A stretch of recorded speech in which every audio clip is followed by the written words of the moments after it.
Good afternoon, my compatriots in the Philippines and the world. Today is July 15, 2026, Eve of the Feast of the Prophetic Lady of Mount Carmel. And today, God's merciful love decreed the two illustrious leaders called to convene Titipan or the Covenant of the Kapatirang Espiritual ng Pilipinas, Attorney Carlos G. Serapio, and our dear sister, Rowena Prado. You see, they are there. They went to Thailand for God the Father. So, that's important because God the Father, the crown is there below to represent the crown is not on the head, but at the feet. And our gathering, the convention, the gathering made possible by Attorney Carlos G. Serapio, kapatiran spiritual ng Pilipinas through the years, truly represent that to pay tribute to the humble.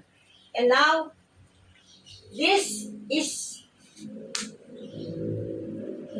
really affirmation, validation that the heavens continue to bless us, our ancestors, saints, and heroes, because this is the painting of my beloved departed niece, Marie Christine Alaras Nagamos, and it represents stages of Philippine history, Katipunan, Covenant Cave, the Mother Philippines, Sacred Prophetic Mother Philippines, and the EDSA, 1986, 1896 Katipunan, EDSA 1986, 1896, and then now, 2026!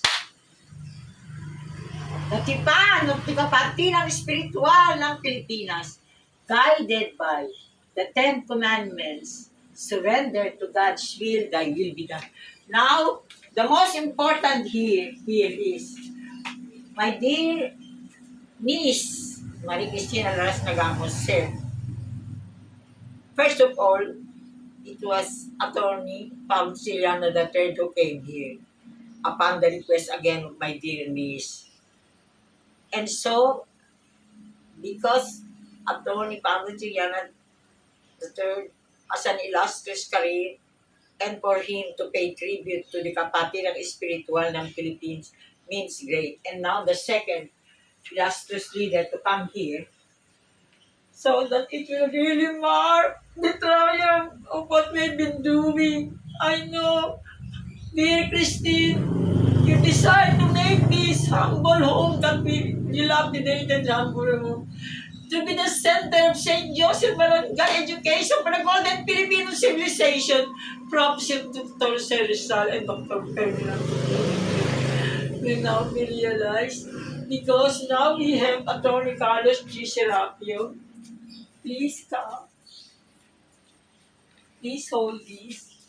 This is the Pangitinan Sacred Prophetic Sword from Pangitinan.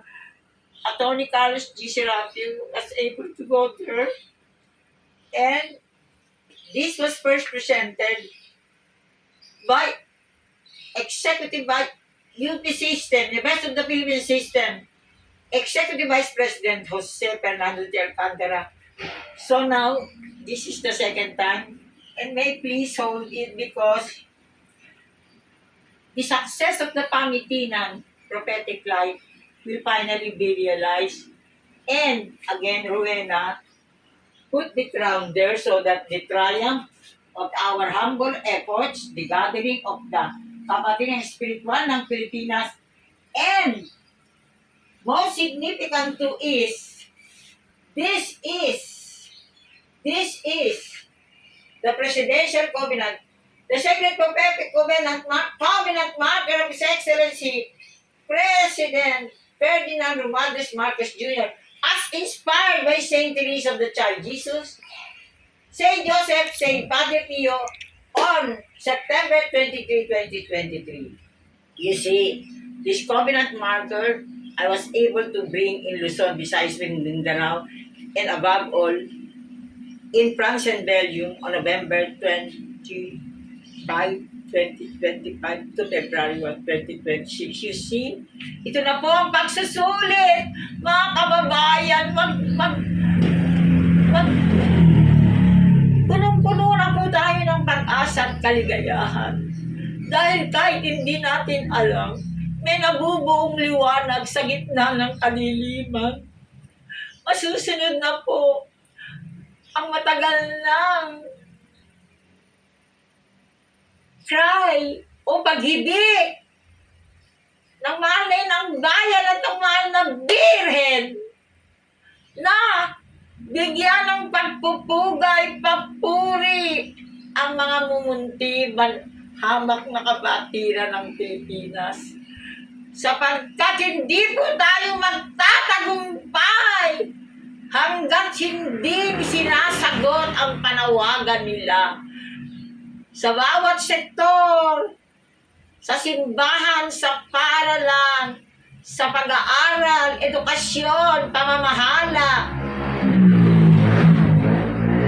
industriya, at diplomasya. Kaya po sa araw na ito, maraming salamat, mahal na Bira ng Carmelo. Ganun po. Maliligayahan na po kayo. Alam ko po, ako din po sa gitna ng pag-aalinlangan. Salamat po at may pinadala kayo rito. Sumugit sa inyong panawagan ng mahal na ina. Nakikita po niyo. Kami po ay tunay na kadarama ng lubos-lubos na kaligayahan sapagkat sa wakas, nadarama na namin ang pagsabog ng biyaya at pagpapala at luwalhati sa bawat hamak na kabatiran na muntignan ng lipunan. Ngunit ngayon, itinatanggal na sila sa bawat sulok ng Pilipinas para sa buong mundo. Ngayon, Kuya Charlie, normally hindi ako naghihingi na sagot. Nais ka lang, hinga lang kahit konti. Kasi puno na ako ng pasasalamat kaya, Kuya Charlie, kahit konti lang. Kasi hindi lang naman ako magpapasalamat ito. Una po, hindi ito binalak. Kahit na hindi binalak, ito'y po tayong tatlo dito sa banal na yung bakuran kon para maisagawa natin itong pagpapahayag na ito at sa pagpapaalam na ito.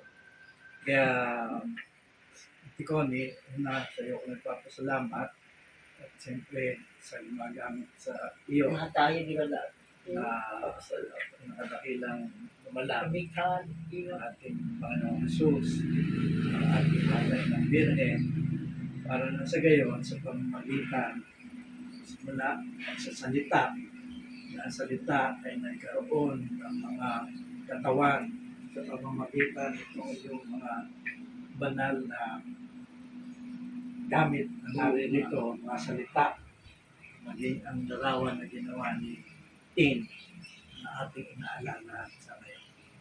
Kasama mo ni Weng, naniniwala kami na ito ay talagang patutoo sa mangyayari hindi mo namin ito binalak. magandang kinabukasan para sa ating humihikbi na bansa. Maraming salamat. Mabuhay ang Pilipinas! Ang Mabuhay. liwanag para sa mundo. Amen. Amen. Naku, may story